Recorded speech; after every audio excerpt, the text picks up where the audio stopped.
I think what I like about today's episode is that it's a little bit of everything. We've got San Francisco. Mm-hmm. We've got some good history. We've got some important context about many things. I'm going to just keep going. Mm-hmm. Keep going. And also a real smattering of freaks. Yes. Well, what I like about today's episode is that there's a lot of people in it. Like in the episode? In the episode, but doing the episode, too. Yeah. I think that's interesting. Interesting? Yeah, I just think it's interesting. Like, it's crazy to me because, like, think about this. Like, oftentimes I feel like we talk about people, but we're outnumbered or whatever. Like, there's so many people we're talking about in this episode. What if they were all to come here at the same time and hurt us? But today I was like, there's fucking so many people in this room. If someone came here and tried to hurt us, we could kill them. Jeffrey Epstein. Jeffrey Epstein. Jeffrey Epstein. Jeffrey Epstein. Come in. Jeffrey Epstein. Hello, everyone. I'm Liz. My name is Brace. We are, of course, joined by producer Young Chomsky, and the podcast is what's it called, Liz? It's called TrueAnon. Hello. Hello. Thank you so much for saying that. You know I like to take a beat. I do. And you know I don't like to finish what I was about to say. Yeah, there you go. 'Cause That's we'll right. just keep because on we are trucking. Equals. We are equals. Well, we're not equals, like, in what way? I don't know. In what way are we not? Stature. You tower over me like an Amazonian. This is people Don't talk about me give being the short. weird giantess people anything more. This is 6'7". It would be. That would be so crazy. It would. The dynamic of this podcast would be extraordinary if you were Here's tall. the thing. I'm gonna. You know what? I'm putting my cards on the table. I'm short. Are you? Yes. I don't know how. I How have. tall am I? I'm saying. No, you're not 5'2". You're 5'4", 5'6", 5'8", What's in between some of that? 5'3", No. 5'5". I'm like 5'5" and a quarter. Yeah, Just me taller too. than average. Is it? Yes. That's nice. Yeah, the average is 1. That doesn't make any sense. Yeah, the average person. Well, because of babies, so the average person is 1. Stop Would it. you What's say the Liz is the median? global average? The mean, I would say, there's Liz Franzik. I think that I play taller than I am. I noticed this a long time ago when I had been dating someone for multiple years and then could literally not tell you if they were short or tall. I think if you talk enough, it's hard to tell. What does that even mean? I just think that that's true for if a woman is vocal. It's not like you're like loud or anything. I think it's when someone's loud, you really can't tell. But like if you talk enough, I'm just like, I don't really know how tall you are. Speaking of tall and short, I just want to put it on everyone's radar that we have one of the potentially greatest combos of tall man, short man coming to the NBA. We when do? Chris Paul signed with the Spurs and will be paired with Wemby. Wemby? Wemby's the tallest player. His name is Wemby? Wembenyana. Yeah, but still. We call him Wemby. Who's the short guy? What's his name? Chris Paul. He's like That's a good- 5'11". Wemby is, That actually is really short. well, for basketball it is. And just for me. Wemby's what, 7'2"? 7'2"? Yeah, 7'4". He's 7 foot. Is that? Have you never seen Wemby? I'm looking him up right now. That's First of actually all, not that he tall. also he's such a Wemby. Let me see him. Oh my God.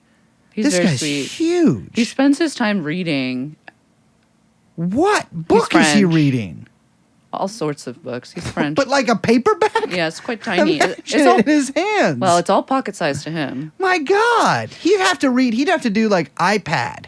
Wemby had one of the best quotes ever where they were in Vegas for some like expo show. I don't know I can't remember what it was. But the press like asked him, he was giving a press conference. They're like, whoa, what do you think of Las Vegas? And he was like, this is the worst place I've ever been in my entire life.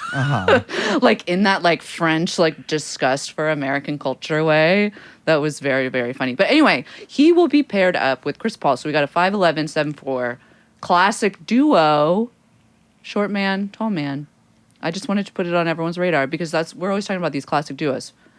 Short Big- man, tall man. Yeah, big guy, short guy, fat guy, skinny guy. Who's the shortest guy? We've talked about the shortest guy in the NBA before. Do you think that I could sue the NBA for not letting me join? Because I'm not good at basketball either. Well, so no, I don't. But think I that would feels say- like that's wrong to not let me try to be good at basketball.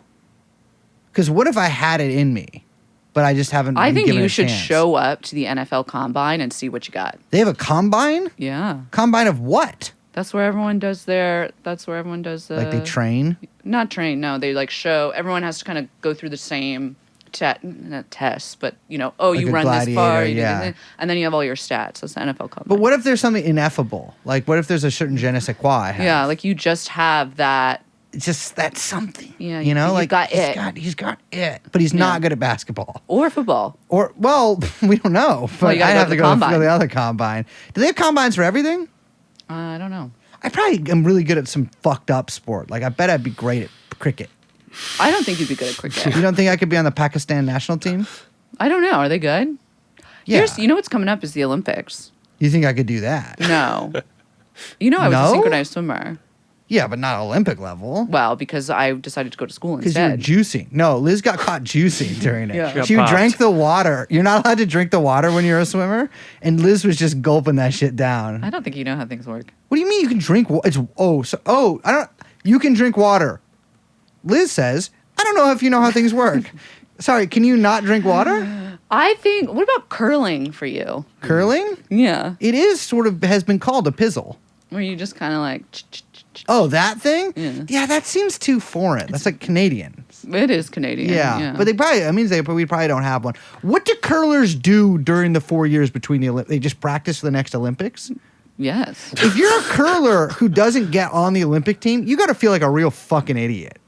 You know? Yeah. It's like if you're I don't a know what the discus guy. competition is. I know, but it's like You love the discus. Why are you always talking about discus? it's so fun. Who's doing that on like Sunday? You know what I mean? No one. Practicing the discus. Who's like, oh fuck. That's what I'm saying. All these sports that are basically just Olympic sports, if you don't get on the Olympics team, you're like, But I You gotta also feel like a feel chump. like paleo culture probably has spawned a resurgence of like annoying middle class guy getting into discus. Because he's Yeah. like, oh, this is like my ancestors. And he eats it's like, Yeah. oh, I'm on my carnivore OMAD diet. Now I'm Yeah. going to go discus throw. They Yeah. don't have discus and CrossFit though. If they did, that would be huge. Yeah. Throwing is cool. That's one of the oldest things to do is to throw something. yeah, I know, but I'm like, I like running I'm not, That's I'm not, up there. I'm saying, and jumping when you run. I feel like you guys don't understand the point I'm making. Running and jumping, those are like cool. Those are good for you, whatever. Like curling is like, that's a sport. Yeah, like, curling's different. That is a sport. Yeah, curling is different. And so I'm saying, but it's a notoriously It's a team sport. It's a a team game. sport. It's a game. It is a game. A lot of these are just games.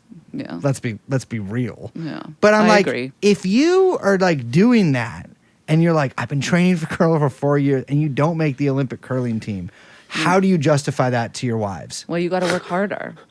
Yeah, but it's the human body is a fucking battery, Liz. Like you run out You eventually. got to work harder. You got to train better. And next time, you got it. There was a girl at my a chick at my boxing gym. I replaced girl with chick. There was Yeah. a woman at What's my that? boxing gym. Oh, yeah? There was Hey, be cool guy. There was a female at my boxing Yeah, gym. I who, don't like that. She almost made She almost made the Olympic team and then didn't. But I was like, she For was like boxing? for boxing. Yeah. Damn. She was she could hit. But she had she had a wingspan too. But she didn't. But that's like a real sport. Boxing? Boxing. You're thinking about this? Yeah. What do you mean? Yeah, it's a real sport. I have a hard time with sports that aren't team sports. There's a whole team behind you, including guys like Brace. It's like when you're like, oh, car racing is a sport. I'm like, it's You something. watch that. I mean, car racing is I've watched it. I don't know what that has to do with it, whether or not I think it's a sport. well, it's a sport. That's a sport. Racing is a sport. Doesn't matter what the vehicle is. Which I'm saying they should let you race in other stuff like fucking jet skis. I guess it's a sport. I just, it's not my kind of sport. It's not basketball Or soccer. or soccer. Yeah. I like team sports. I like kind of, there's a I don't know. We don't need to get into it. It's But just me and it's a much different kind of strategy and playing and game that's being fielded and the way that people work together. That's what I enjoy. Interesting. And it becomes a kind of dance, especially in the case of soccer, the most beautiful game. You think it's a beautiful game? I just like that. It's not me that thinks that's what it's called. They call it that? The beautiful game? Because to me, I think the fans are more beautiful than the game. I just love. I love seeing them. I think we should go to games together. I think you'd have a good time. I would have a good time at a game. Yeah. Pull out a gun, get some attention. No, we're definitely going to see the Knicks next season. Okay, I'll do that. Yeah, book it. Um, Also, they're going to be great next do people season. streak at basketball games? Because that seems like it'd be the easiest. I think that you should do that. Because you're right there. I think you should do it. That's what I'm saying. Like football, you gotta. Well, you got down. to pay the $4,000 or whatever. But whatever. For Say if you're a rich much guy, it's cheaper like- if you go to go to a small market team. Go to the. I bet it. Do you know how it Start probably only costs streaking $800 to streak at a Charlotte Hornets game. That's what I'm saying is you could probably avoid a major league game ban if you just started streaking at minor league teams. Sure. And work your way up. Work your way up. Yeah. Because people, now they cut the cameras away. I know. But I feel like the juice that I would get from rocking my freaking thing down there. I don't like that. I feel like I could actually, by doing that, it would be like the combine and people would see how good of an athlete I am. You get a new cool nickname, which would be the Streaker. No, I think that my nickname would be unfortunately much more insulting due to what I would But be I also showing. like it's the Streaker. Oh, it's the Streaker. The Streaker. It's good. Not a Streaker, the Streaker. I think that You they could would be kind of a Batman figure. I frankly think that they would either call me Gigi Allen or Mishu. And that is due to some. Let's get to the episode. So we actually talked for way too long, and we need to cut the bullshit Yeah. and talk about what we're talking about today. Because we actually recorded this before, and we are in the future recording the intro right now. And we actually don't introduce the kind of series arc Yeah. as we go into it. So we should. So we are talking about a small group that existed in both the fringes and at certain points in the center of Bay Area radicalism throughout the 1970s called Tribal Thumb. Yes, terrible name. But in order to get there, we have to sort of set the scene for what the ferment that fermented it. Interesting. Yeah. I agree. And draw some parallels by telling basically much of the story of a group called the SLA, the Symbionese Liberation Army, in order to, which is also has connections to Tribal Thumb, in order to actually fully tell this story, which is one of, I think, of a type that I think that has, we've covered before on the show, of a group with somewhat shady origins, shady purposes, and a shady,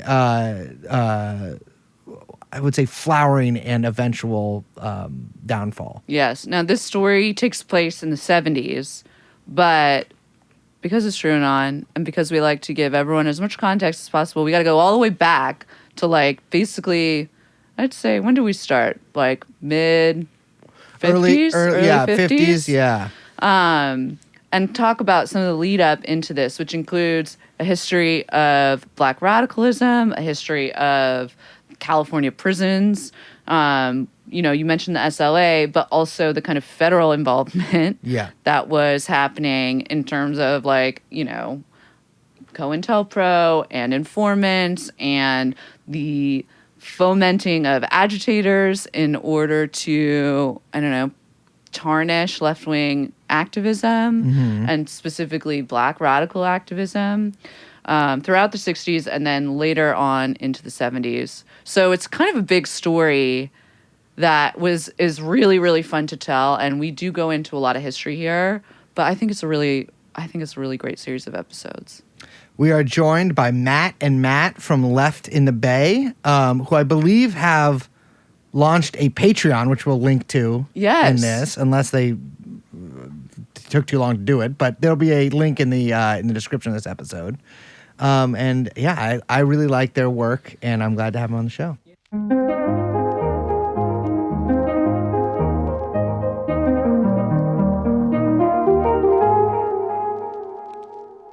Ladies and gentlemen, welcome.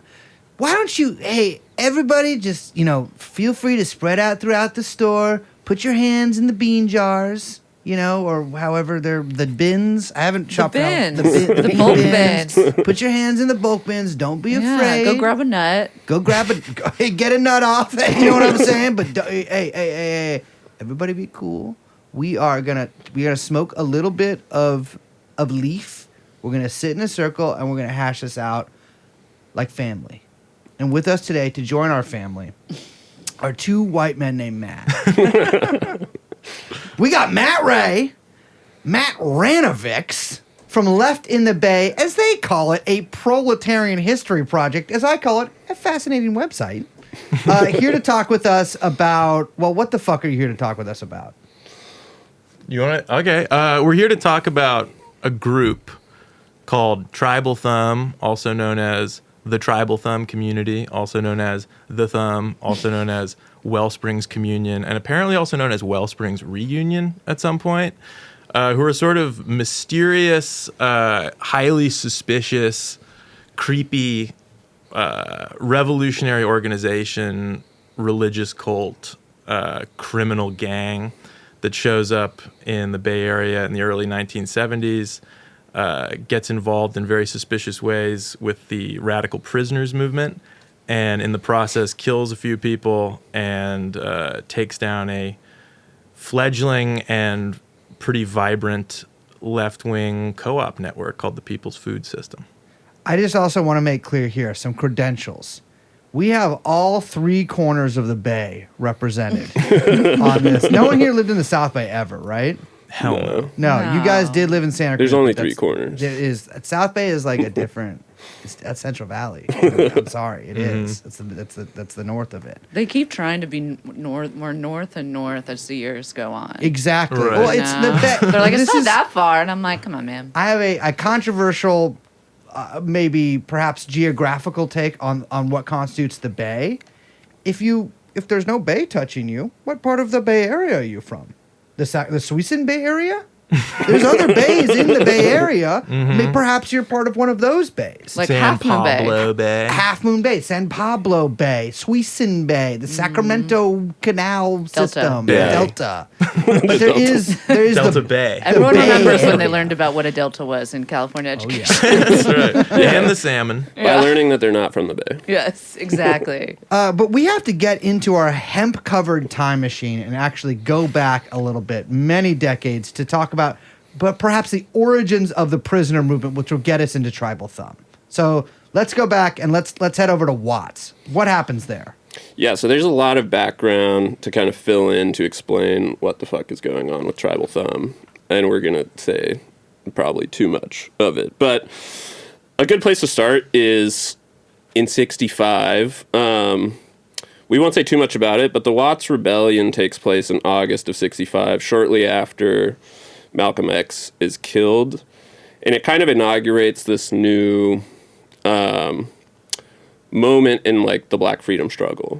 It becomes, like, what basically after that, what everyone understands a riot to be.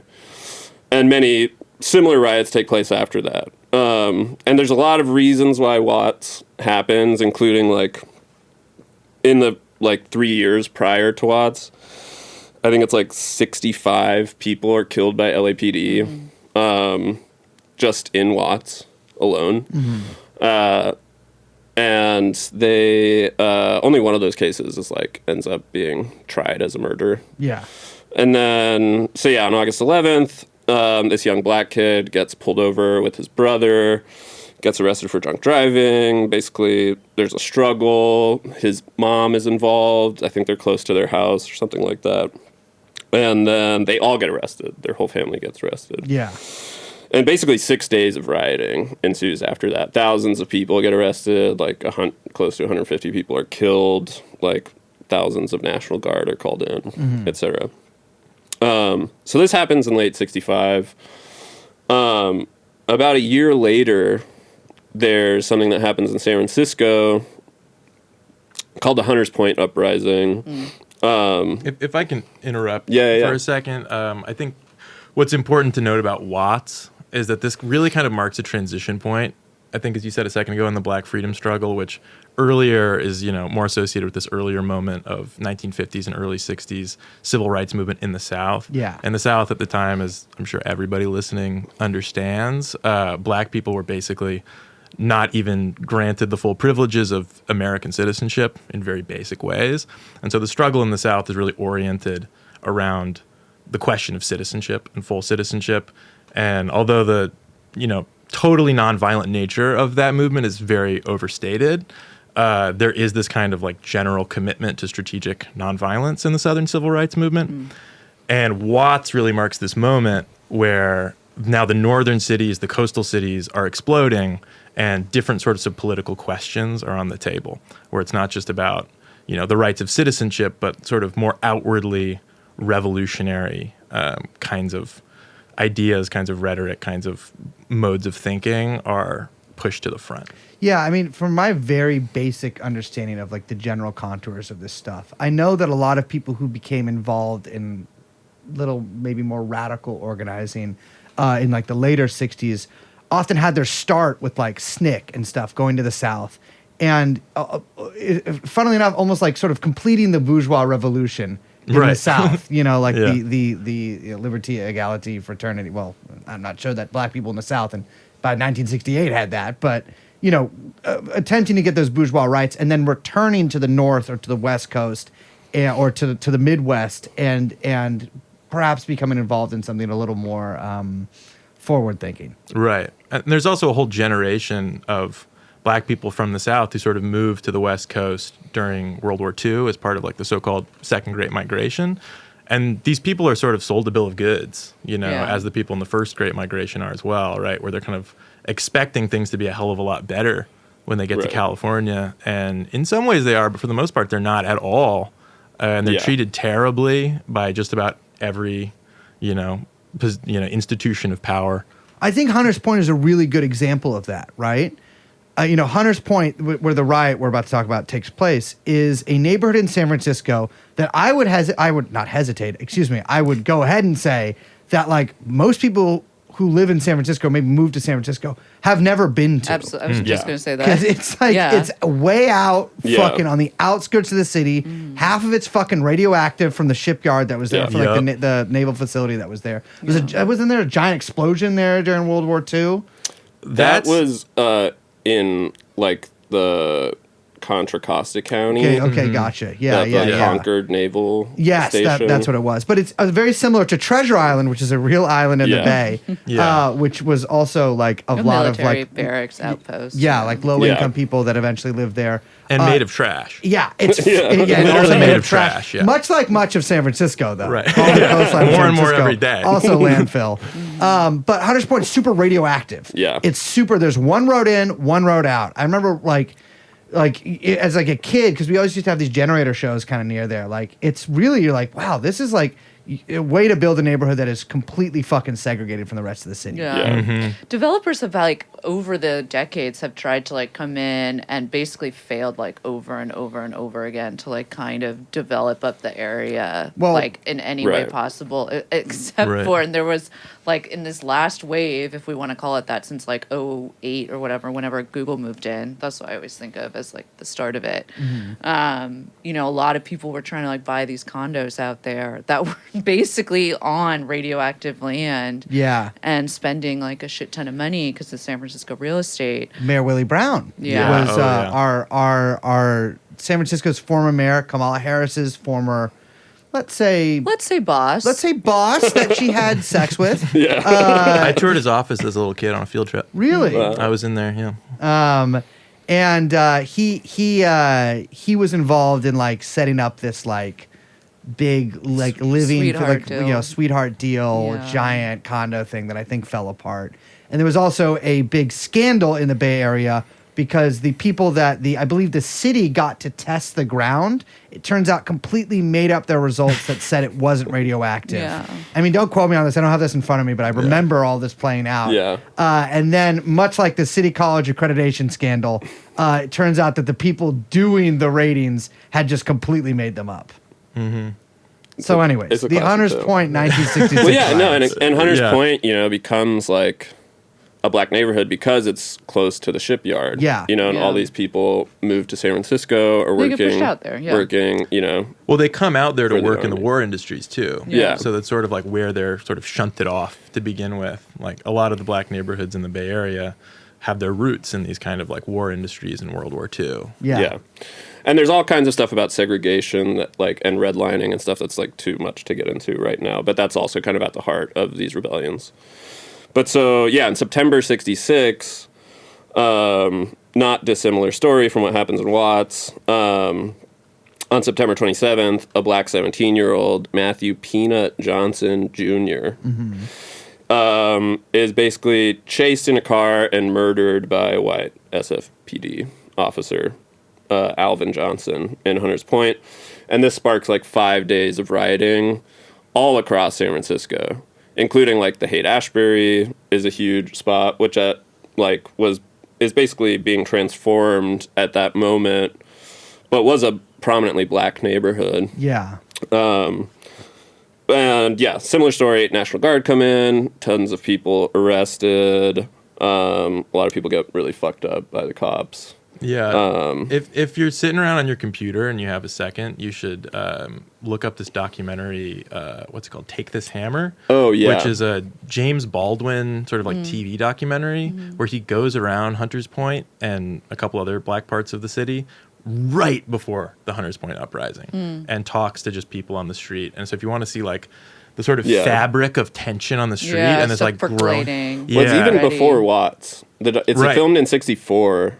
Yeah. And he's touring around, but he goes to Hunters Point and talks to like black teenagers who are basically like, this is just like the South, except they're Yeah. pretending it's not fucking racist.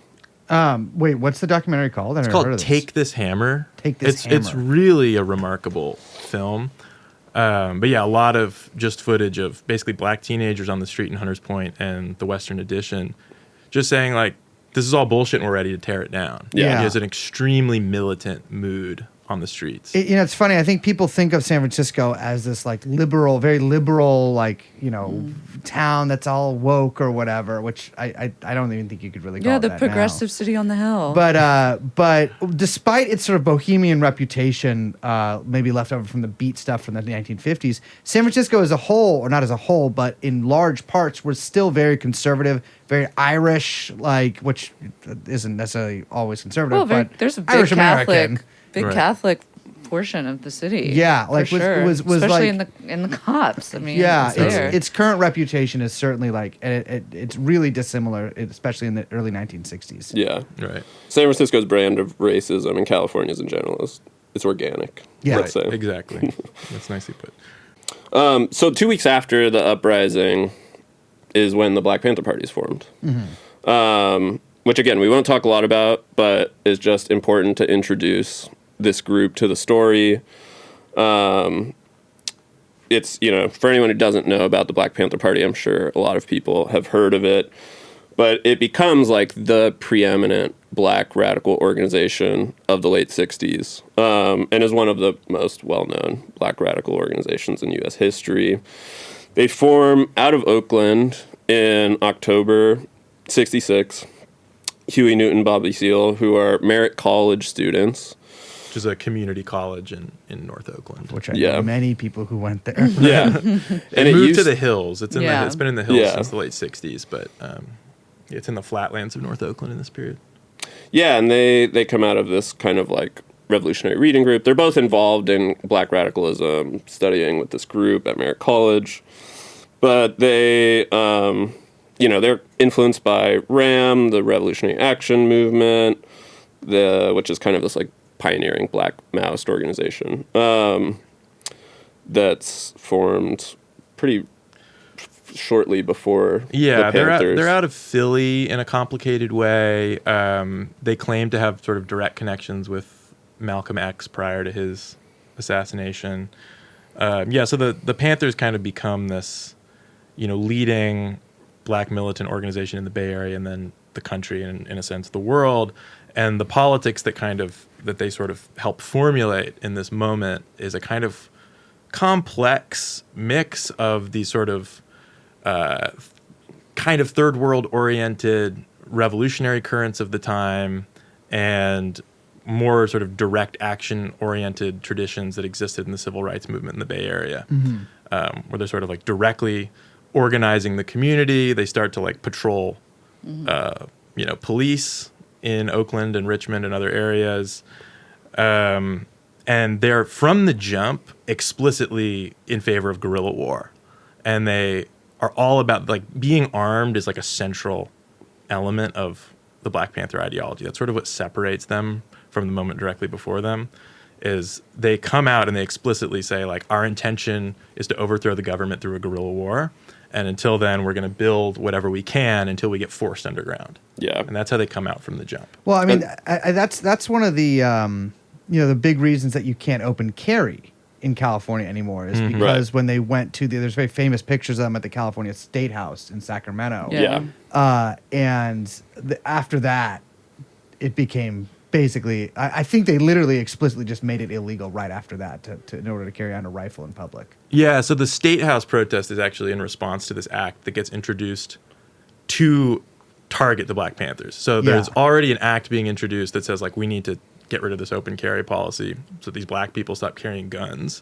And they go to the State House in force. Walk past Ronald Reagan, who's talking to a group of school children on the grounds, go into the State House. And that's its own story that really we could get way too bogged down in. There's a lot to say about the Panthers, but we'll say just a couple more things. And like someone who goes with them, basically their mentor, one of Huey and Bobby's mentors, this guy Mark Comfort. He's not a super well-known figure, but is so influential in the history of Bay Area left kind of continuity from like the Communist Party to the Panthers and beyond. It's his kind of outfit, which is just his swag and style that like the Black Panther Party copies. Like he's wearing a black leather jacket and a black beret, and the Panthers are like, that's sick as fuck, and we're gonna start wearing that. And he also gets Huey and Bobby their first guns. He provides the guns that they get to go to Sacramento. He goes with them also.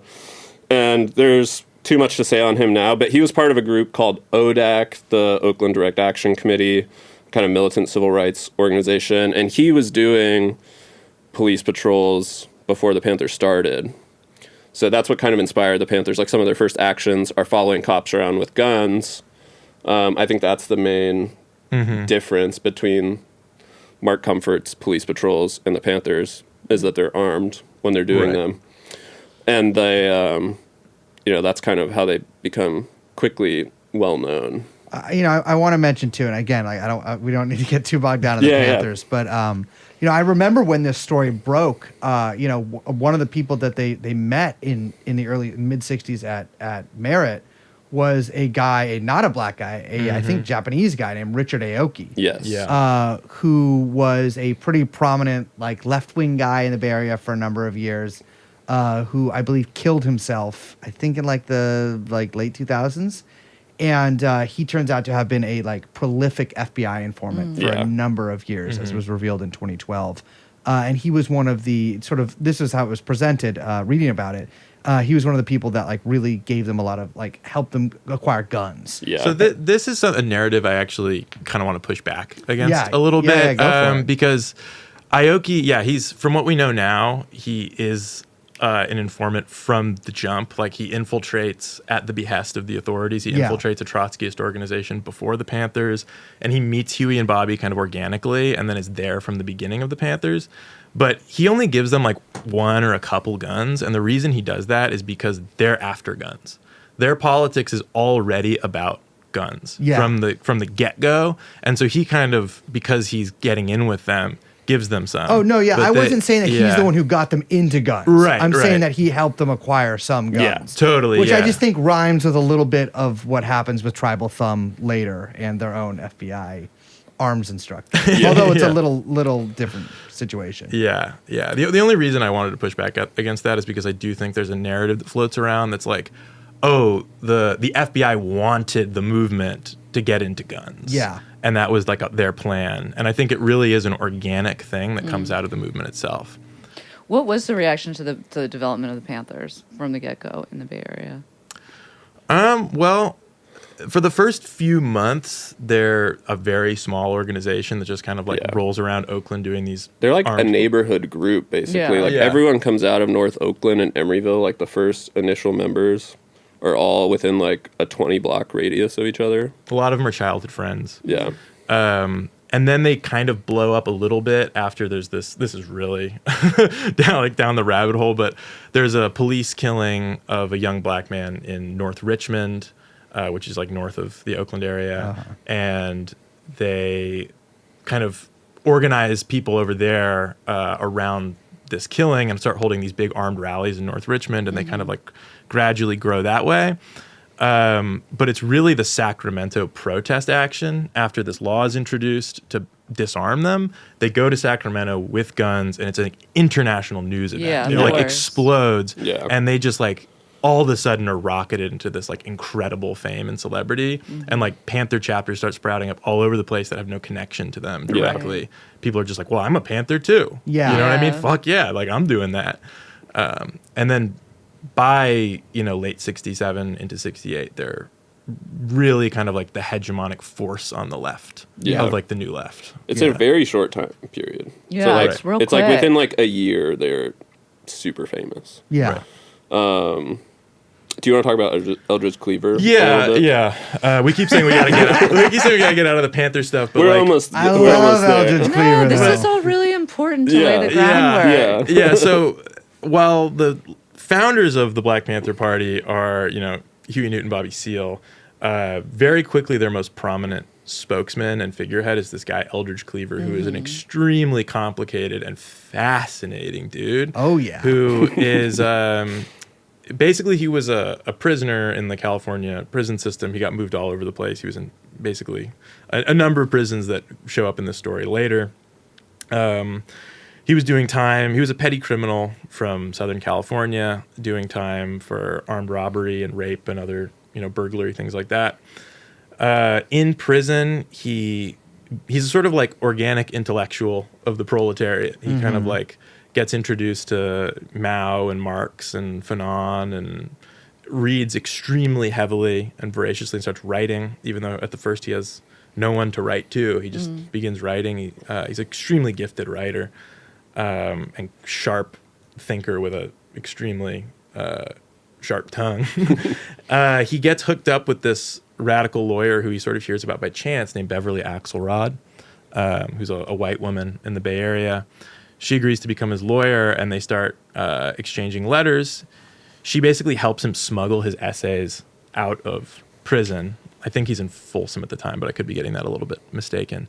And she hooks him up with Ramparts magazine, who start publishing. Who's this? We could talk about Ramparts all fucking day if we wanted to. They start publishing his essays, and he kind of becomes this sort of like, almost like Jean Genet in France. He becomes this kind of like incarcerated intellectual celebrity while he's still in Bit of jail. an underground phenomenon. Yeah, him and Beverly Axelrod, his lawyer, become lovers, which is a dynamic that you will see over and over again in the Frequently. prison movement, where these like extremely charismatic, incarcerated political men and their generally white radical lawyer, female radical lawyers become lovers.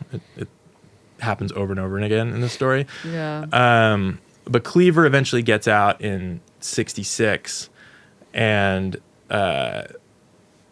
tries to reform in some way. He's working as a journalist for Ramparts, and he's interested in reforming the Organization of Afro-American Unity, which is Malcolm X's political organization that he formed shortly before he was killed. And in that process, is working with another group that's setting up a memorial to Matthew Peanut Johnson, the young guy who was killed and sparking the Hunters Point uprising. That group brings in Malcolm X's widow, which is like, I think, her first public appearance since the assassination of Malcolm X, and wants a armed phalanx to guard her as she comes into the airport. And this is kind of the Black Panther Party's first big public outing. There aren't actually any photos of it as far as I Escort know. mission. Yeah, they and they're extremely courageous. They like blow past the police at the airport, and they're just like, fuck you. Like, we're allowed to open carry. We're allowed to like keep this woman safe. And they take her down to the Ramparts office, where there's this crazy standoff between the police and the Panthers. And the police, I mean, the details aren't important, but the cops tell the Panthers, disarm, put your guns down. Panthers are pointing their guns at them. It's like a standoff. And Huey Newton says, no, we have a right to do this. You're infringing on our rights. And he's quoting the law at them directly. And the cops don't know what to do. There's reporters everywhere, and they stand down. And Eldridge Cleaver sees this, and he's like, okay, I'm in this group. And very quickly becomes like the most prominent spokesman of the Black Panther Party. And so it's important to set him up, first of all, just because he's an important figure in this movement, but also so that people have a sense that there's this kind of inside-outside relationship between the radical Black movement in the Bay Area and in general, and this kind of like intellectual radical movement that's going on in the prisons. Yeah.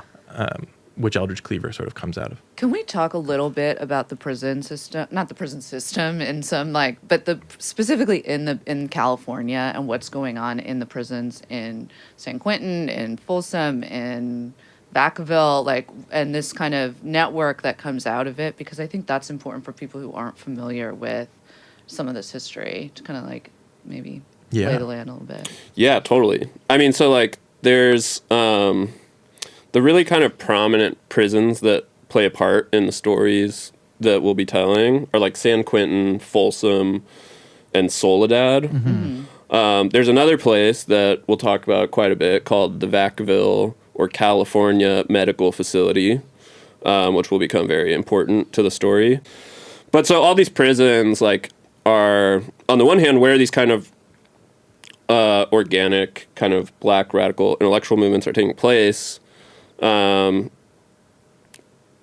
large part in conversation with what's happening outside, but there's so much movement in between and outside. So there's this kind of, back and forth relationship between how these developments are taking place or whatever. Some people are being politicized in prison, where they're at from a really young age, and then coming out and joining political movements, or they're joining them in prison, forming organizations. But I think it's important to talk about how just horrific California prisons are at this time. And again, this is the reason why some of the context of Watts and the Hunters Point Uprising and this kind of development in Black radical political traditions in the mid-'60s, why that's important is the prisons are being flooded with, young Black men who are just arrested in this riot, or in the case of famously George Jackson, who we'll tell the whole story of. He's arrested as an 18-year-old for stealing $70 from a convenience store. And at the time, I believe this is still the case in a number of states, although I was going to say don't quote me on that, but I'm on a recording. We do that all the time. So I'm quoting myself. If you say it, it works. Okay, great. They have a policy of indeterminate sentencing, which is used basically all the time, where a guy like George Jackson, literally a teenager can commit some petty crime and be given 1 year to forever. And it's basically up to the parole officers who are assigned to the person to determine when they're fit to re-enter society. And so, some people get out in a timely fashion, but if you're politically engaged in some way, or if they don't like you for some other reason, or if you're just unlucky, a lot of people end up languishing in what are de facto life sentences for very minimal offenses. And the Department of Corrections, wields kind of crazy amount of power with all of this, within the prisons. Like you said, they can just decide, how long these kids are going to be in, and nothing's really on the books in any sort of, any kind of sense of justice as anyone would think of it. Right. And once you're in, these guards are fucking with the prisoners all the time, setting them up for shit, pitting white supremacist gangs against these nascent kind of Black radical organizations. So once you're in, it's so easy for some shit to go down, and then they're well, you got to do fucking 7 more years. Yeah. The guards are openly racist in a way that the conditions in prisons now are horrific, as I'm sure we all know.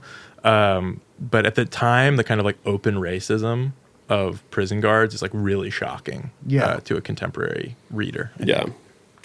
Yeah, and it's like these prisons kind of become known amongst this milieu as like California's concentration camps. Yeah. And become endlessly referred to that way.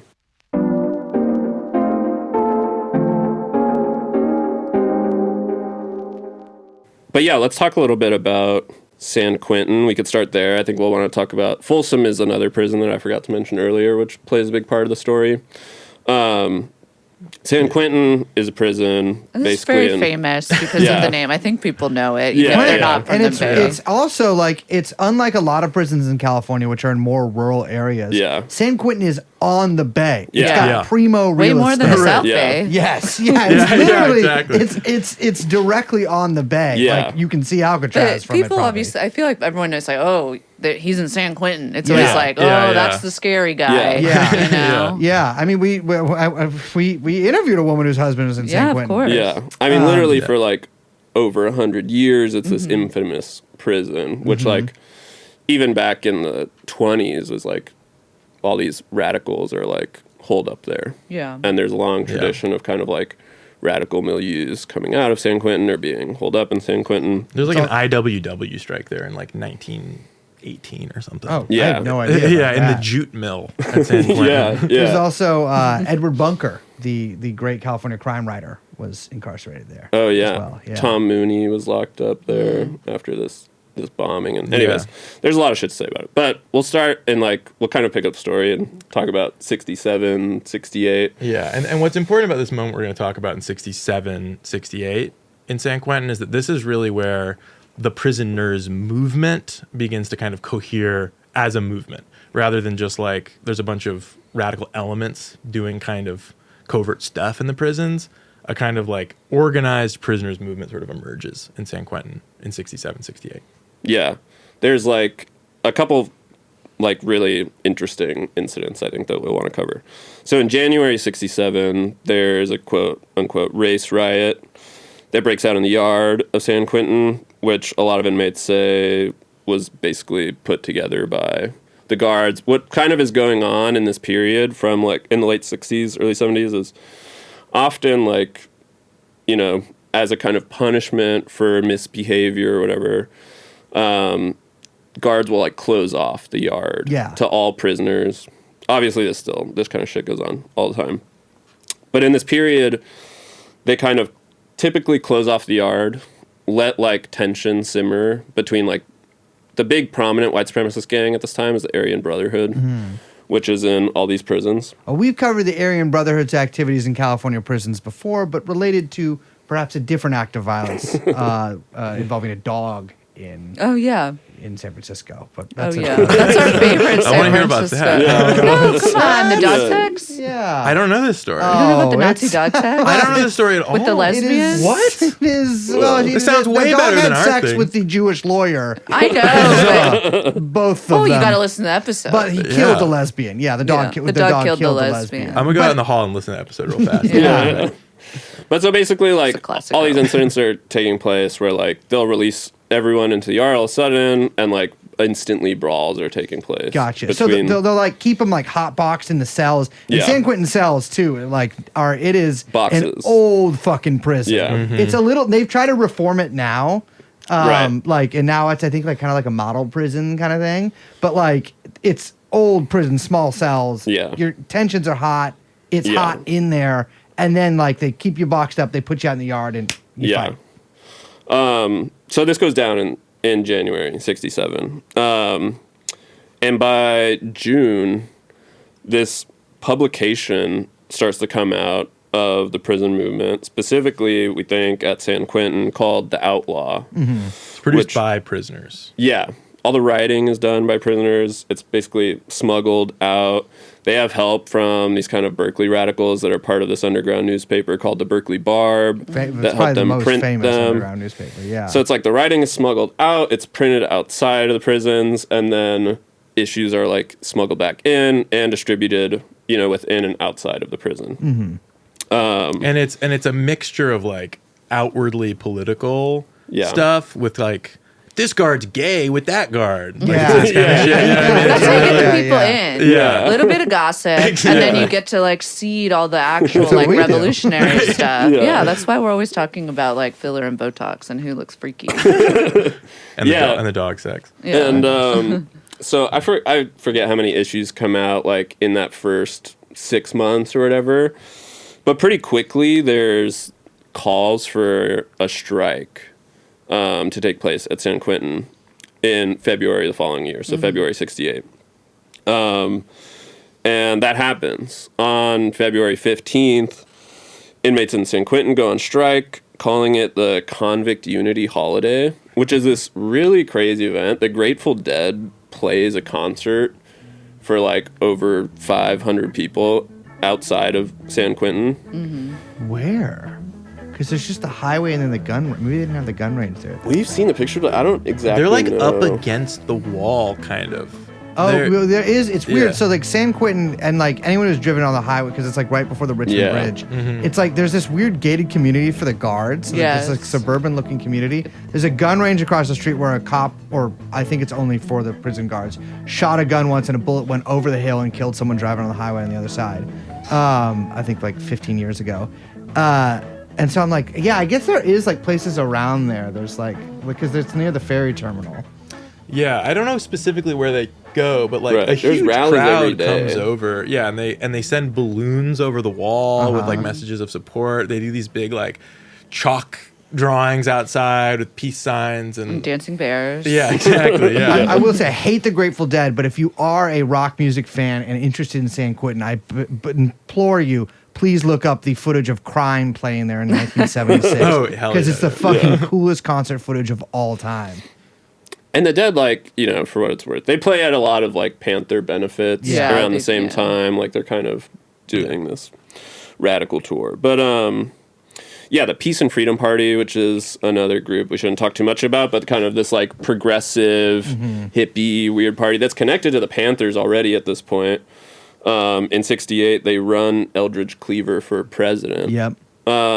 Which is pretty With Jerry fun. Rubin as his running mate, Yeah. which is on a whole other. Two Unbeatable guys- ticket. It's so funny because 20 years later, Jerry Rubin would be like a like shoeless like Swami stock trader, and Eldridge Cleaver would be making fucking cock holster pants and Yeah. then like And be a joining the Mormon. Moonies. Yeah. So like both of these guys would be like literally like members Literally, of the GOP. which way, Western man? Yeah. Not even which way. They would go like they would make like a Yeah. weird circle Yeah. and both essentially become like modern Republicans. Yeah. Fake Yes. Republicans, Right. but Republicans Yeah. nonetheless. Like 20 Cleaver years does later. join the GOP. He Small, does. small Cleaver- business owners. Cleaver, I believe, speaks at a GOP convention at one point, or maybe California GOP convention. Classic art. Yeah, there's a video on YouTube that's pretty remarkable. Also, at the end of his life, he has a stand at the Ashby Flea Market by Ashby Bart, Oh, selling yeah. American flags and other That's really right-wing depressing. items. So kind of the only place, I like, hate that bar station.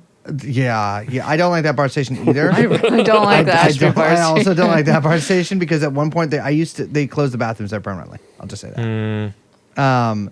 But also that was kind of the only place where you'd see like a lot of Jamaicans in the Bay in one place. It was That's all true. Jamaican. That's true. sales.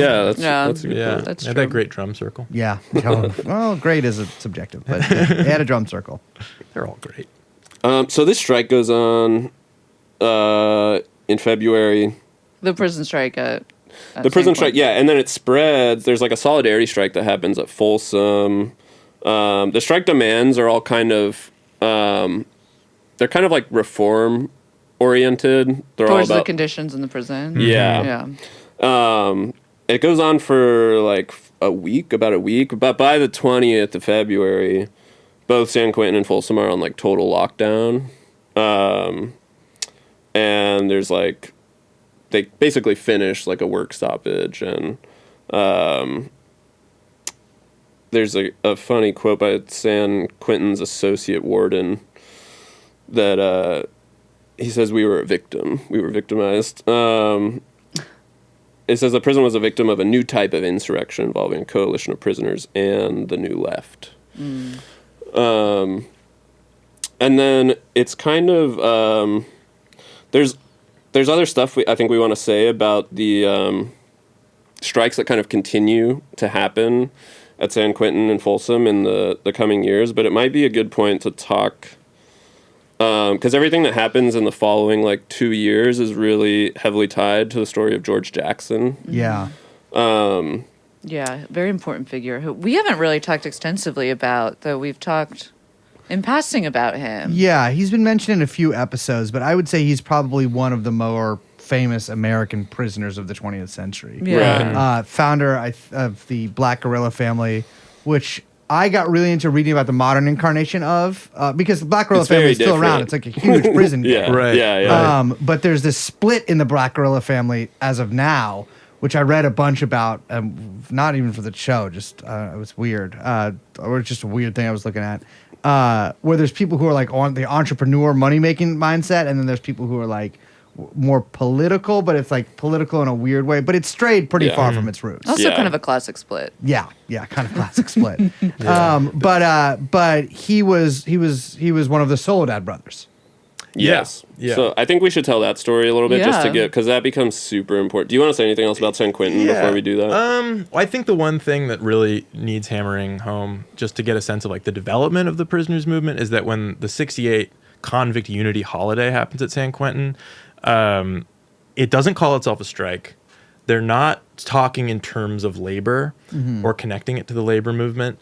And they're not making any explicitly political demands. There's no kind of like outwardly revolutionary rhetoric in the demands put out by the prisoners of the Convict Unity holiday. And this is '68. By the end of 1970 and into '71, that's going to be a completely different situation, where the demands that are coming out of the prisoners movement are going to be explicitly political, explicitly revolutionary, and they're going to be tying themselves more directly to the question of like labor and value production and things of that kind of nature. Well, let's talk about how that shift happens. Yeah, George Yeah. Jackson's an important figure. Yeah, that kind of tells a story of what changes in that time. So again, just really quick, George Jackson, 1960, he's 18.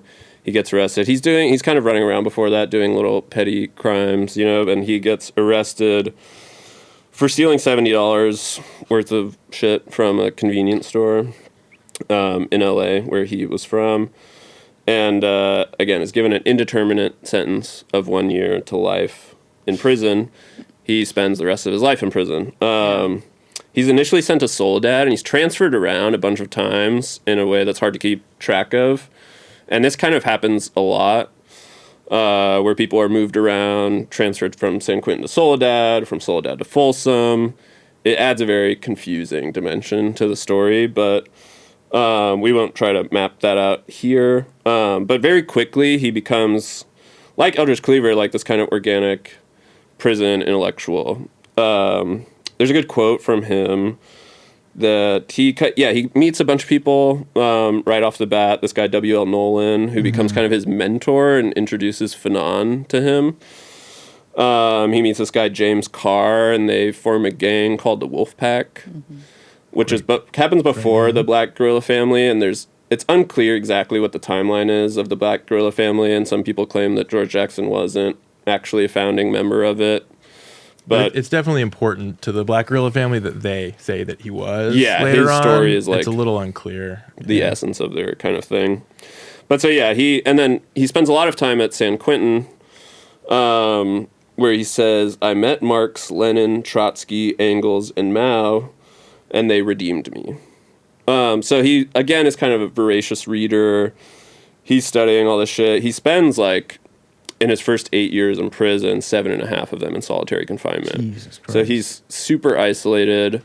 When he does have time, he's kind of, mingling with these people, James Carr, Nolan, Bill Christmas, these other people that become, like, central to the kind of organizing scene in prison. And in January of '69, so this is like 8.5 years into his sentence, both he and W.L. Nolan are transferred to Soledad.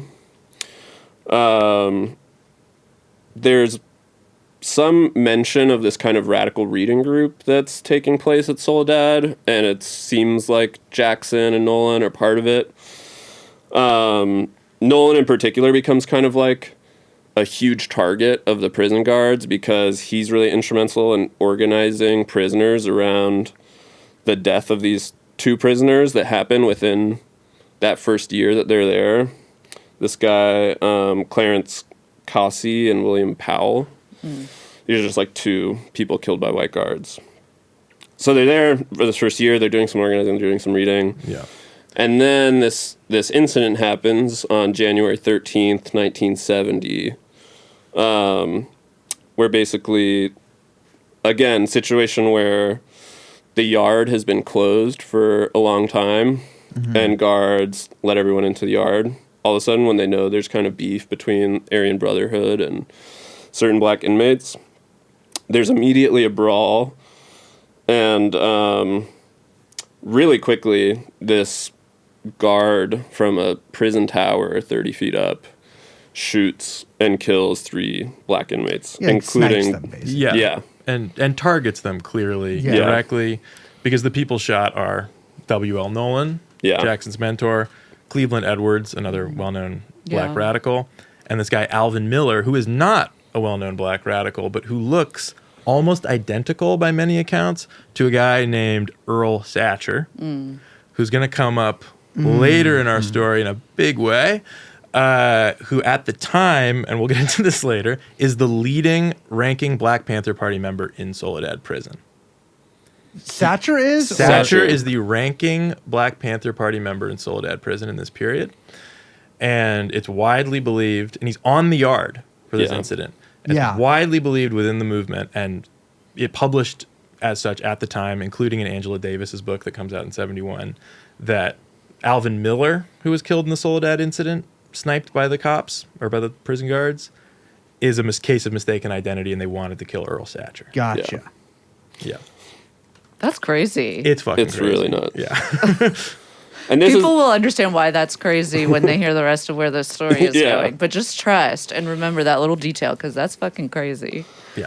So this is the incident that produces the Soledad brothers, because basically there's like a grand jury that's convened. This guy Miller, Opie Miller, whatever the fuck, is like found not guilty This is for the killing. this is the prison guard The who guy who sniped they these- prison sniped these guard, 3 yeah. prisoners. Yeah. He's exonerated, and then basically it's like this, the grand jury or whatever is apparently on the radio in Soledad, so inmates are hearing what's going on, and within like 30 minutes another white prison guard is found dead in a cell. This And- guy John V. Mills. And there's slogans going around the prison, like written on shit that say like 1 down, 2 to go. Yeah. So it's very clear there's an effort that's like, you kill 3 of us, we're going to kill 3 of you. Retaliatory Yeah. strike. Yeah. And then George Jackson and 2 others, Fleeta Drumgo and John Cluchette. I've always said Clutchette, but I don't actually know. I don't know I think either. it's Clutchette. Someone out there knows and is furious with us for doing that. They get tried with the murder of this guard.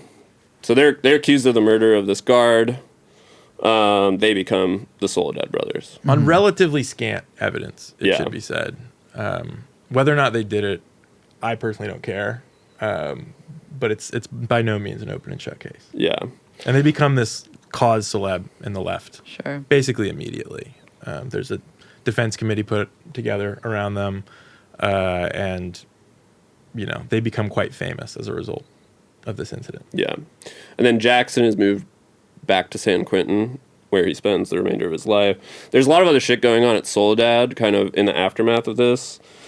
There's Yeah. a group known as the Soledad 7. I don't know that we need to talk about the Soledad Yeah, yeah. 7. There's a whole other shit. There's all Yeah. this other shit going on. Another prison guard gets killed. More guys get railroaded on it. Yeah, They're all yeah. members of this Yeah. black radical reading group. They all get off because there's no evidence. Yeah. But the other really important story in the kind of developments with George Jackson is that later in 1970, in August, his younger brother, Jonathan Jackson, who's 17 years old at the time, storms the Marin County Hall of Justice with multiple guns during like a trial of this other prisoner, and takes the judge and the DA and several jurors hostage, gives guns to some of the witnesses. Some of them take them and help them.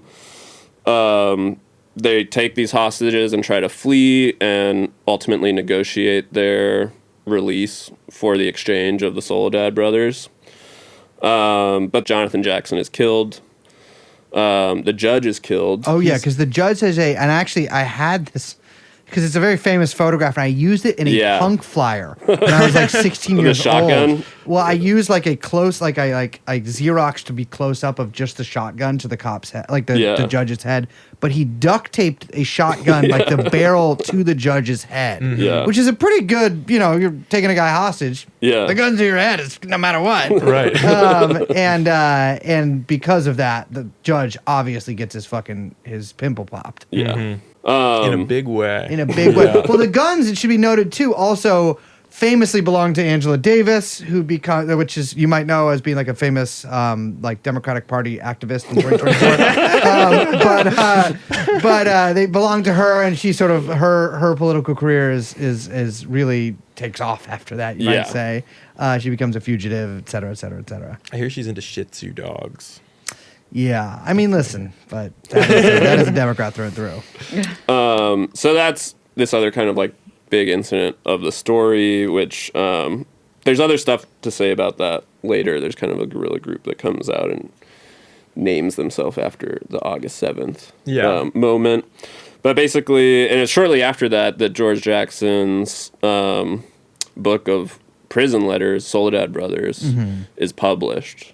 It's like a month later or something. And this kind of becomes like a best-selling book and introduces his name to tons of people and paints a pretty sympathetic picture of him, because he's like writing all these letters, many to his brother who was slain, many to his parents. It's a lot of from solitary autobiographical confinement. stuff. Yeah. So, do you want to talk about? And it's a beautiful book too. Like everyone should read I was Soledad just going to Brothers. say, if you haven't read it, you Yeah. should go Great pick book. it up. Yeah, and some of the descriptions of just like, first of all, it's just gorgeous writing, but it's also the descriptions of like life in solitary confinement are some of the most haunting things you'll ever read. Right. A lot of stuff about like the sound is just screaming in the distance because you can hear people getting beaten by guards, but also people just scream because there's nothing else to do. And so he's just sitting there in the cell by himself trying to read and write and do push-ups. And there's just intermittent screaming muffled in the background. And this is for years. This is his life for years, Anyway.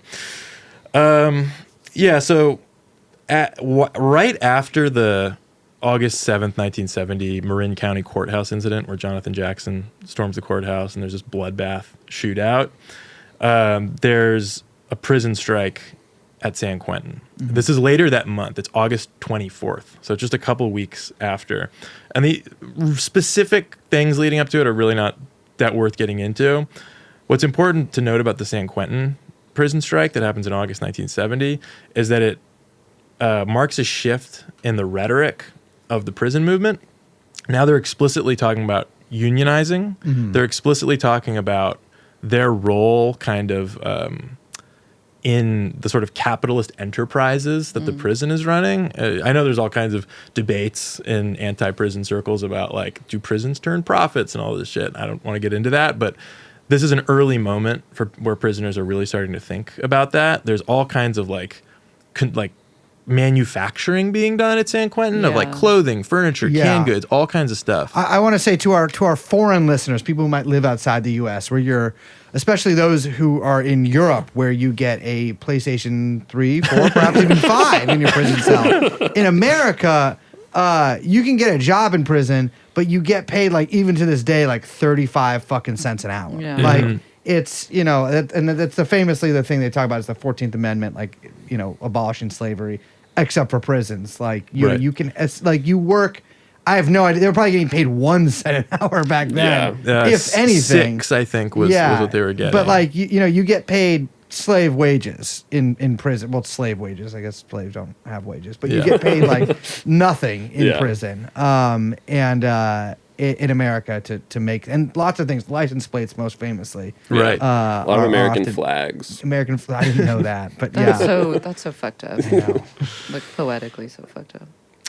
So that's one element, right? Is that they put out this big statement that says, "Help us hit them where it hurts, in their pockets," which is like, it's very just like kind of classic unionism, labor unionism. But their demands list that they put out is written by a Black Panther named Warren Wells, who's actually in prison stemming from charges that came from this April 6th, 1968 shootout that little Bobby Hutton was killed in, which I think we mentioned earlier, or maybe that was before we were recording. I can't remember now. That's its own story.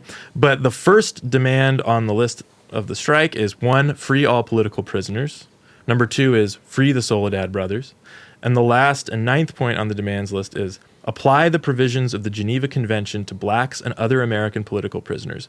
All men presently committed to condemned row awaiting state execution should immediately be granted asylum in those countries under the flag of Africa, Asia, Russia, North Korea, Cuba, and other points of the world where the American revolutionaries have established a free world solidarity pact. So this is interesting because I mean, as we see, especially throughout the 1970s, this is like an explicit linking of these political struggles in America, especially with like the black minority, but then to another extent also, especially in the Bay Area, the Asian minorities, and throughout the country, Latinos as well, linking their struggle as like these colonized nations within a nation, right? And so linking like the struggle of the black movement in America as like another front in this third world war, which also just sort of translates into this like the embryonic kind of Maoism that is forming.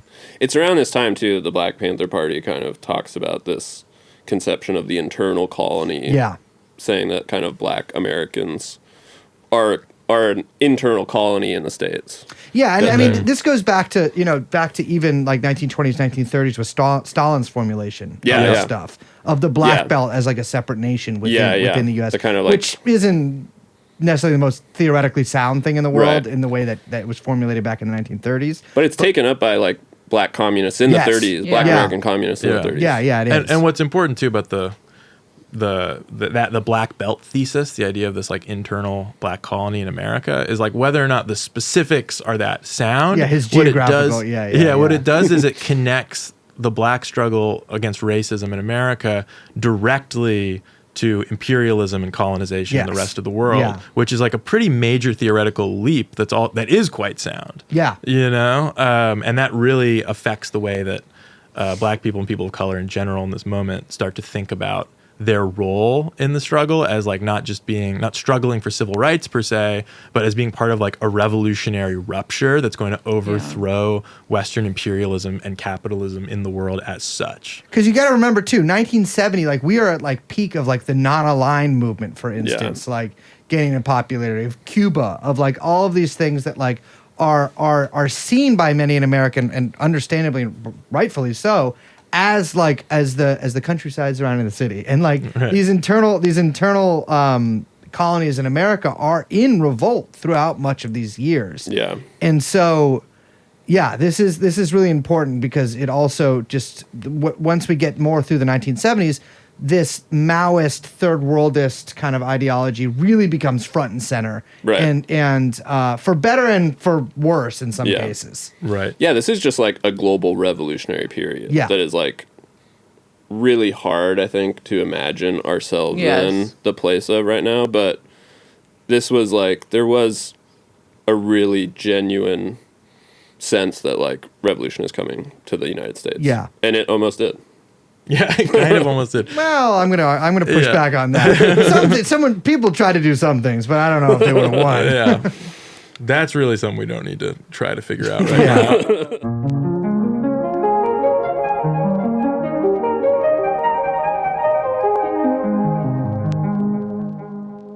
So there's the strike at San Quentin. It's not successful. It doesn't get any of its either reform demands or obviously it's like hardcore political demands, but there is a degree of violence. The strikers are tear gassed. They in turn smash up a bunch of shit. They break toilets, wash basins, they rip up beds, but nobody is actually like beaten or killed. It's kind of like a weird standoff. And then they send 4 of the key organizers, like as to separate them supposedly from people at San Quentin, they send them to Folsom. Then 2 months later, there's a gigantic strike in Folsom. Yes, very famous. And this is a huge moment. And, without getting too deep into the like specifics of the Folsom strike, what's important to know about it, among other things, is that an organization kind of forms out of the Folsom Prison Strike in late 1970, called at first the California Prisoners Union. It's later going to be called the United Prisoners Union. The California Prisoners Union sort of like emerges, announces that there's going to be this strike. It's sort of unclear what the union is, like to what extent it's actually like a union of prisoners inside, and to what extent it's kind of like radical lawyers on the outside issuing statements. I think the evidence suggests it's kind of both in a complex and confusing way. Yeah, there's often like, I mean, you mentioned before about people sleeping with their radical lawyers, but like also radical lawyers' involvement in like the prison movement too should not be understated. Like there are a lot of, listen, to me, lawyers are like sharks, right? Although we do often advertise for personal injury attorneys on this podcast, I will say not generally a huge fan, except for our lawyers, of which we have many. But that's also why we're so scared of them. We're so scared of them. But lawyers sort of connections to these prison movements definitely should not be understated. Yeah. Absolutely. And actually, you know, to that point, I got to meet Lennox Hines a couple of months ago in Belgium. No shit. Yeah. So there's a list of demands that's put out of the Folsom strike, which is considerably longer than the 9-point demand list that came out of San Quentin. It's 31 points. It's produced by a prisoner who works in the printing press in the prison, which I guess there is one, which is interesting. It's, like I said, it's extraordinarily long, and it also is a mixture of these reform demands about changing prison structures, about like prison food, all kinds of stuff, and then also very explicitly political and revolutionary demands, and reiterating this demand that radical prisoners, that political prisoners, which to their mind is like any prisoner in the system who holds sort of radical views, because they're de facto being punished at a greater rate and in different ways for holding those views, should be granted political asylum and sent to a third world country or to the Soviet Union. So that's now part of the movement. The story goes that some of the lawyers on the outside who are running or part of running the CPU are considerably more moderate, and they're kind of freaked out by the inclusion of these demands, and they try really hard to get the prisoners to drop, say, like freedom for the Soledad brothers as one of their key demands. But by this time, the demand list has already leaked. It's already in the press. And so there's a conflict brewing basically from the get-go in the California Prisoners Union between these more moderate elements who are whiter and more on the outside, who don't want the union to engage in kind of like revolutionary struggle and want it to kind of become a bargaining agent for inmates in California state prisons. And then this other side that's supported by a lot of like other white radicals on the outside, but is more connected to like black ex-cons, that's saying, no, this is a key constituent part of a revolutionary movement that's happening right now. And prisoners are going to be the vanguard of this revolutionary struggle in America. They're the most oppressed people in America. They have the greatest, they're from their vantage point, they can see through the bullshit, and their various experiences in defying the state and in dealing with the state repression positions them to be able to deal with what's coming down the pike when the revolution kicks off. So speaking of what's coming down the pike, I want to actually talk about the sort of theoretical framework of what you just said for a second. Because I think one of the more, I would say, controversial or like theoretically maybe controversial aspects of like a lot of like Black Panther and Black Panther related things was the primacy often of the lumpen proletariat, right? Of the like the lower classes in political organizing. And, you know, Marx famously had some rather unkind words for members of the lumpen proletariat based upon historical experiences, especially in France, right? And in the 1960s, 1970s, there was a big thing that is a very famous part of the New Left, which is where you saw a lot of middle class, white, oftentimes upper middle class radicals sort of become have this sort of fetishistic view of the black prisoner, right, as the vanguard of this organization, and this really like weird relationship with, I mean, there's just kind of no other way to put it, this sort of weird relationship with it. And it's interesting because it's a complicated thing, because on one level, this is correct, right? Like there was like I would say the main the portion of organic intellectuals that were coming out of of America at this point were oftentimes black prisoners or black members of the lumpen proletariat. However, a lot of middle class, upper middle class, bourgeois, like white radicals had a difficulty sifting through the bullshit, right? Yes. Because it is often, and you know, you see this with its sort of farcical replays of like modern iterations of this stuff. They don't understand. Like they don't have like a very basic level of like street smart to like understand whether someone is means what they're saying or like whether somebody is a fucking con. And like I mean con in the way that they're conning you into something. And that plays out very prominently both in the story that we're telling today, and in a story kind of adjacent to that, which is the story of the SLA. Well, I was going to say, if you want to talk about like white middle class psychosexual hangups on an idealized revolutionary subject, like we got to talk about Patty Hearst. No doubt about that. Yeah, to that effect, I actually brought in a quotation from this kind of remarkable essay that's published in the Berkeley Barb in 1968 by this dude Stu Albert, who's a leader in what becomes the Yippies and other sort of like Berkeley radical stuff. That's all about how John Dillinger was the ultimate revolutionary. He says here, John Dillinger was the first white panther. We can learn a lot from the Dillinger gang's tactics. They supplied themselves with bulletproof vests and machine guns by breaking into police stations and putting the pigs against the wall.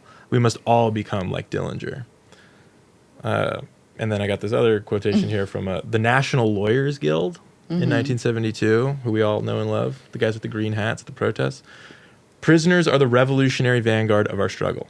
When prisoners come out, they will lead us in the streets. So that's the culture of the moment, definitely. And it should be said too, like you said, it's complicated. Yeah, it is. But it also goes back to, like, we were talking about Mark Comfort and ODAC, the Oakland Direct Action Committee.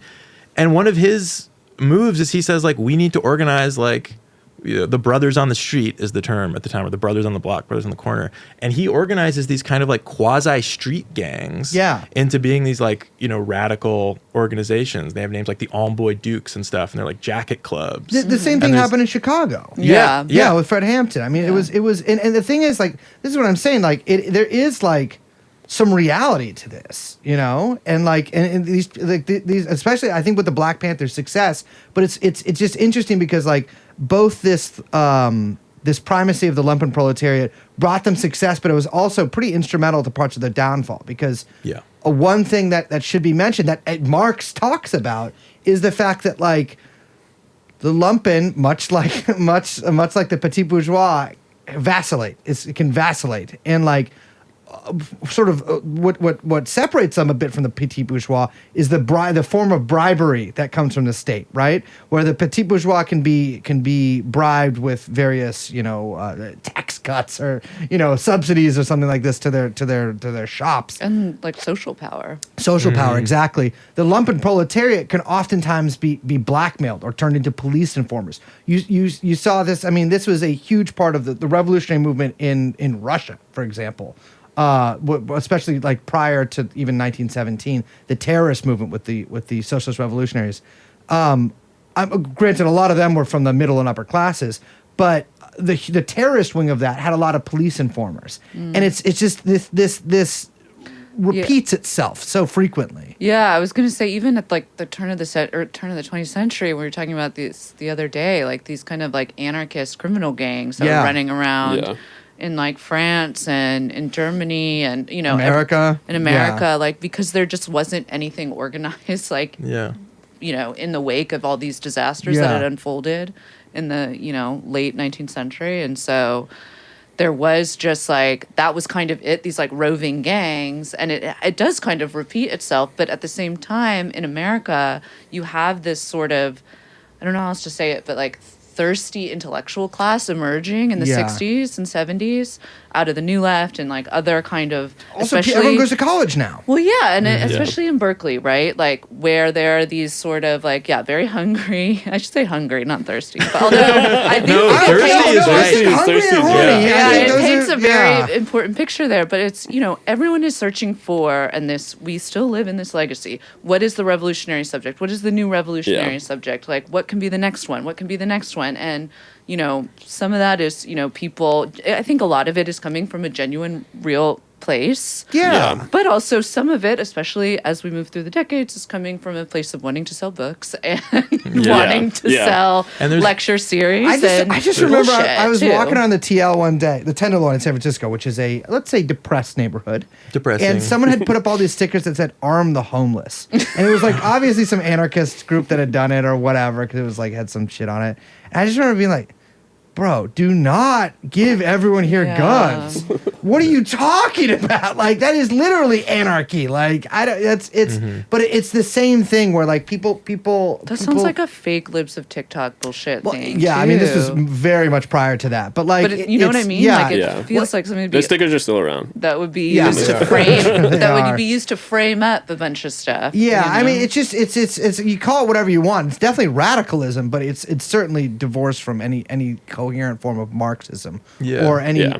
extant form of Yeah. political organizing that has ever I been. do even think it's remotely important successful. to say though that so there's this fetishization Yeah. of the black radical. There's this romanticization with the outlaw figure and the lumpen. The Black Panther Party's house band is called the Lumpen, Yeah, they are. which yeah. are really good actually. Yeah, they got some great tracks.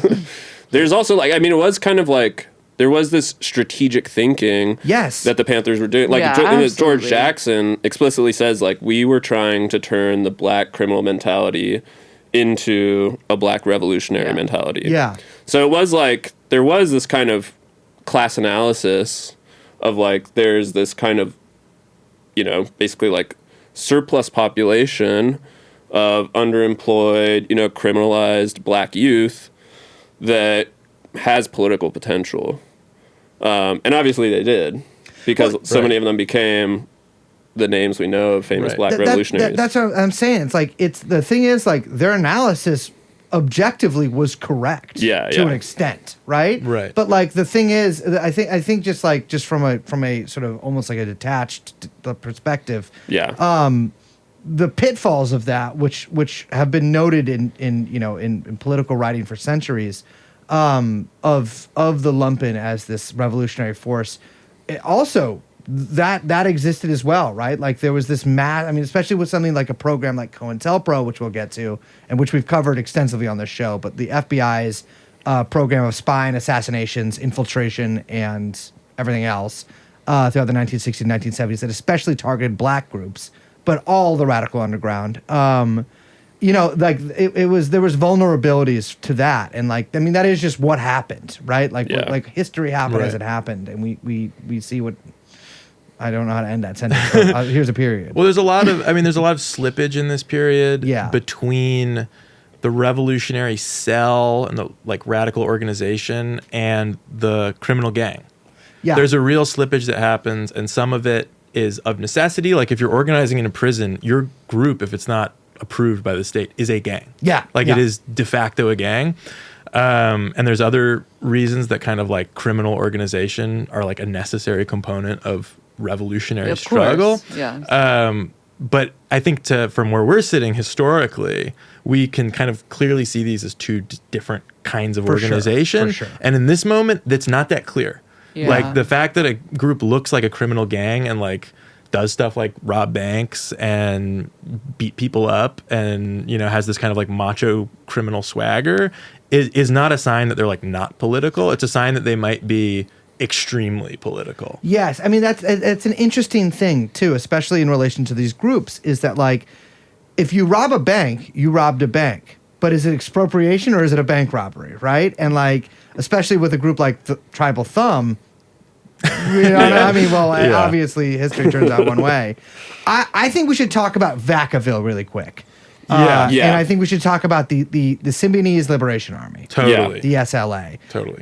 Because Vacaville is, well, I'm going to say it's a cow town Yeah. north of the bay. Of course. South of Sac. Famously. It's kind of famous for being kind of a shitty town. I mean, I'm not gonna Yeah. mince words here. It's like it's the Central Valley North, right? Like it's like a kind of depressed area, and there is a medical facility there. And that's where Papa Roach is from. Suffocation, no breathing, don't give a fuck. It is where Papa Roach is Papa from. Roach is from Vacaville? They Whoa. are, and because know they that. filmed a video for "Cut My Life Into I was supposed to be in that Pieces." video shoot. Liz was supposed to be in that video What? shoot, and I know My a guy friend who is- was in that video. My shit. friend is in it. One of the guys, I mean, I don't know him very Actually, well, but two- one of the guys from two this people I know. Vacaville's pretty much only punk band from the time, Monster Squad, who, not my kind of music, but respect, was in that music video. Wow. Yeah. Well, Papa Roach doesn't really figure into our Now it does. Vacaville tale, Now it but now we're does. gonna have to find the connections because I'm sure they exist. Yeah. Do you let's- want to jump into the Vacaville Medical Facility? Yeah. California Medical Facility at Vacaville. Yeah, so it opens in 55. And the kind of stuff that we'll get into talking about Vacaville is really happening in the 60s. And you all might know more about this, but there's like basically early on a long history of CIA funded experiments happening on prisoners at this facility. It's opened up as a kind of like psychiatric wing of the prison system. This is also when like the Department of Mental Health in California still exists, Right. you know? But it's kind of opened up in 55. There's actually a famous Communist Party member, Jessica Mitford from the Bay Area, who writes like an expose about the prison system in California and talks about what she calls the California Medical Facility at Vacaville, saying over the past 10 years, this is in 73, so it's kind of talking about what's going on in the 60s. I actually have to interrupt really quick. Yeah. Jessica Mitford is, yes, Yeah, a famous member yeah. of the Communist Party USA, but she's also one of the beautiful Mitford sisters. She is. Who are, you know how everyone's like, how many handshakes to Adolf Hitler? For her, it is one handshake, Yeah. which would be her sister's. But she also, she was, like that. They have a great story, but Yeah. these sisters, this aristocratic family from England, Yeah. some became very high-ranking, not only fascist, but like within the Nazi Party Yeah. of Germany apparatus, like married into it. Didn't she date Hitler? Unity. Jessica Mitford didn't. No, her Unity sister. Mitford, her sister. She didn't date Hitler. I They think were she- a sort of item. That's the according to fucked some- Hitler? No. Hitler didn't fuck anybody ever in his Hitler life. fucked his niece. Is that true? Well, no, there's no proof that Hitler fucked his niece, but his niece blew her head off. Wouldn't you? Yeah, but no, before like in like 34 Oh, or whatever, shit, in his okay. apartment, and people were like, interesting what was going on there. Well- And she was 14. Well, pause. Unity, who sort of dates, this is so far afield, but Unity, who sort of dates Hitler, also tries to blow her head off after the war breaks out between England and Germany, and she does it with a ceremonial pistol she was gifted by Hitler, and she fails to kill herself, and she lives in this like horrible limbo, painful state for years. Wow. That's And what then you finally- get for fucking around with Hitler. And to connect to my dad, he once met Jessica Mitford at Oh, wow. KPFA. Oh shit! Yeah. Just on the Jessica Mitford note, her memoirs rule. Huns and Rebels. Hans and Rebels is the first one. The second one is about her time in the Communist Party in the Bay, and it's called The Final Conflict. I should read that. It's so really good. And she has two records, one with Maya Angelou and one without, where she sings pop songs. And the one with Maya Angelou is her singing the novelty song "Right Said Fred." Right, said Fred, both of us together, one each him and steady as we go.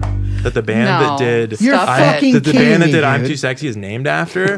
It's her and Maya Angelou singing "Right Said Fred," the old novelty song, and she has another record where she sings Maxwell's "Silver Hammer." Joan was quizzical, studied metaphysical science in the home. No way. Yeah, Jessica Mitford absolutely rules. She's so cool. Yeah. She wrote The American Way of Death, The American too, which Way is of a very Death. famous Yeah. book. And then that's her big expose of the. Britain, just totally even more far afield. Britain has these weird families where for some reason, like every member of it is like a crazy fucking polymath.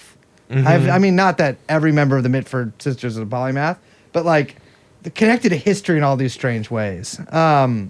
Anyways, so she went to Vacaville. Yeah.